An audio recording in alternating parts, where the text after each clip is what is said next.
बात बेबाक के इस अंक में आपका स्वागत है। मैं हूं प्रोफेसर देवेंद्र प्रसाद राय।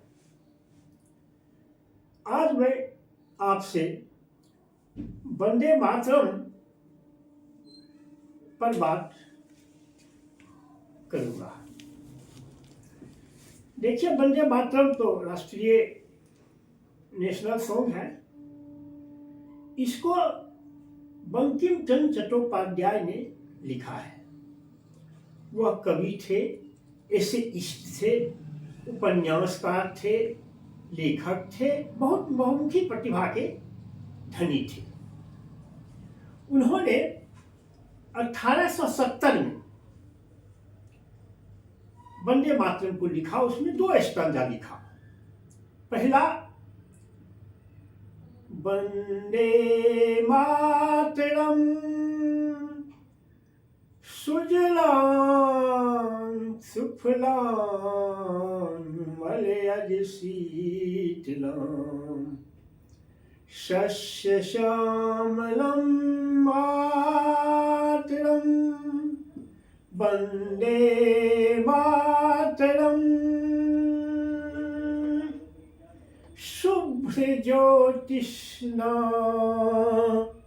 पुलकित यामिनी फुल्ल कुसुमित द्रुमदल शोभनीं सुहासिनी सुमधुर भासिनी सुजलां सुफलां मलयज शीतलां। ये 2 स्टैंजा उन्होंने लिखा।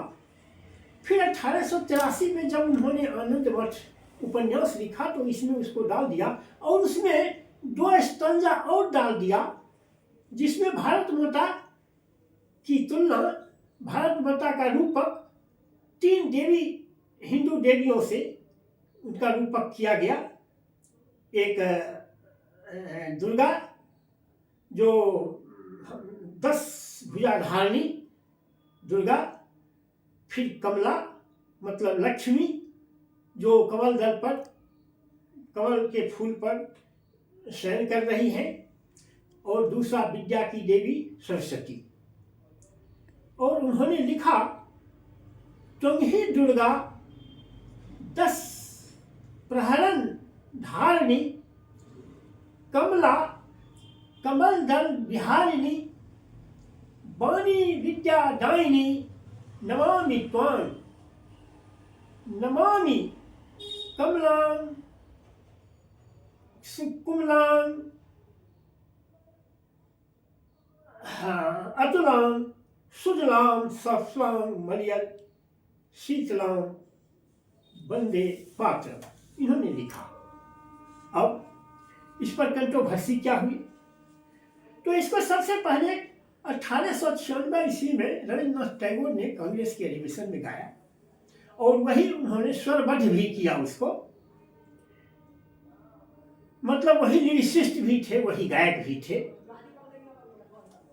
लेकिन इसको सबसे प्रसिद्धि मिली 1905 में, जब अंग्रेज सरकार के द्वारा बंगाल का विभाजन किया गया, जो पूरे भारतवर्ष में बंगभंग के नाम से प्रसिद्ध हुआ। तो उसके विरोध में उस समय समझिए कि 1905 में क्या कलकत्ता की आबादी रही होगी, 40,000 लोग उसमें आए और उसमें इस गीत को गाया गया। उस दिन से यह करीब करीब राष्ट्रीय गीत की हैसियत इसको मिल गई। और उसके बाद से आज़ादी के दीवाने जितने थे, बिना धर्म जाति का भेद किए हुए आज़ादी के दीवाने इसको गाने लगे। तब 1937 में कांग्रेस में, फैजपुर में कांग्रेस का महाधिवेशन हुआ। अब उस समय की आप परिस्थिति समझिए। 1937 देश गुलाम था और अंग्रेज यह चाहते थे कि, उनका तो नीति ही था कि बांटो और राज करो, डिवाइड एंड रूल। तो उन्होंने सोचा कि 3 भाग में हम बांट देते हैं हिंदुस्तान की जनता को। मुसलमान का नेता के रूप में जिन्ना को, दलित के नेता के रूप में डॉक्टर B.R. अम्बेडकर को उसने ये प्रोजेक्ट किया। महात्मा गांधी और कांग्रेस तो अंग्रेजों के इस खेल को समझती थी, तो कांग्रेस का मत यह था कि हम देश की आज़ादी सभी वर्ग, सभी जाति, सभी धर्म के लोग मिलकर जब लड़ेंगे तभी हम आज़ादी की लड़ाई हम जीत सकते हैं। सही भी सोच था। एक तरफ जिन्ना मुस्लिम लीग बनाए हुए था और इसमें देवी देवता का, हिंदुस्तान के हिंदू देवी का वर्णन था, इसलिए कहीं इसके लास्ट के दो स्टांजा से मुस्लिम लोग असहज नहीं महसूस करें, इसलिए उस अधिवेशन में इसके लास्ट के 2 स्टांजा को छोड़ दिया गया और ऊपर का ही 2 स्टांजा को गाया गया और उसको नेशनल सॉन्ग के रूप में एडॉप्ट किया गया। अब उस मीटिंग में समझिए कि जवाहरलाल तो अध्यक्ष ही थे, महात्मा गांधी उसके मेंबर तो नहीं थे कांग्रेस के, लेकिन वह परमानेंट इन्वाइटी थे कांग्रेस कार्य समिति के। और उनके अलावा उसमें राजेंद्र बाबू थे, गोविंद बल्लभ पंत, वल्लभ भाई पटेल थे, सुभाष चंद्र बोस थे, विधान चंद्र राय थे, भूला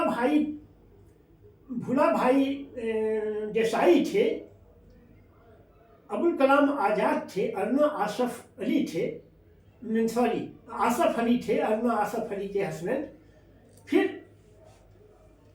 अब्दुल कलाम अंसारी थे। इधर वहाँ समाजवादी धारा के जो लोग थे, जो समाजवाद और साम्यवादी धारा के जो लोग थे, वह अलग कांग्रेस सोशलिस्ट पार्टी बनाए हुए थे। कांग्रेस सोशलिस्ट पार्टी की ओर से जयप्रकाश नारायण थे, आचार्य नरेंद्र देव थे, आचार्य कृपलानी थे, शहजानंद सरस्वती थे, NG रंगा थे, सारे लोग थे उसमें।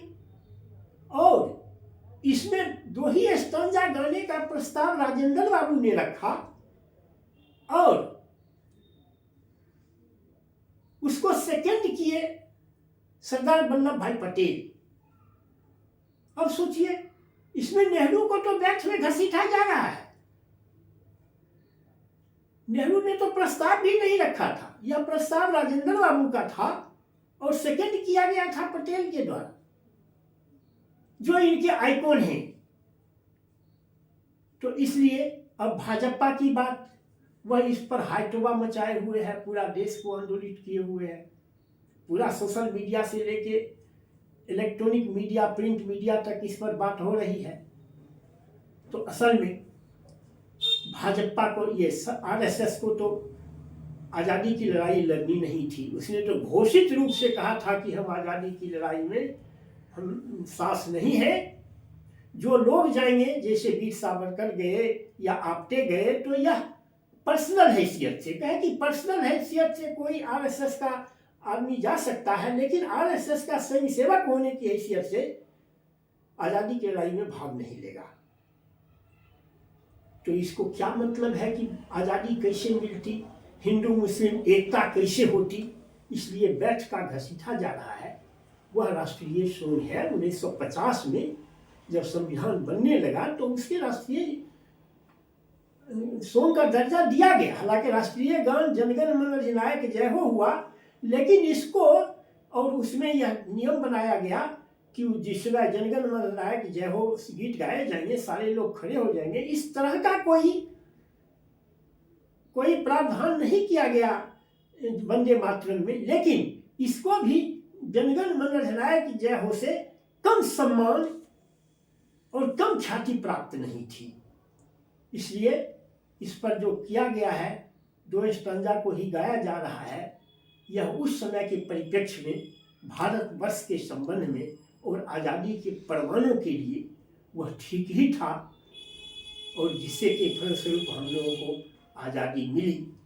इसलिए यह राष्ट्रीय सॉन्ग का इसको दर्जा प्राप्त है। बस मुझे इतना ही कहना है। इस पर नेहरू को घसीटना बेकार की बात, केवल चाय के प्याले में तूफान उठाने की बात है। बस कहीं कहते हैं raising Tempest in A T pot, बात के लिए हल्ला मचाना वही यह है और कुछ नहीं है। बस अगर मेरी बात पसंद आए तो आप इसे लाइक और सब्सक्राइब करें। Thank you very much.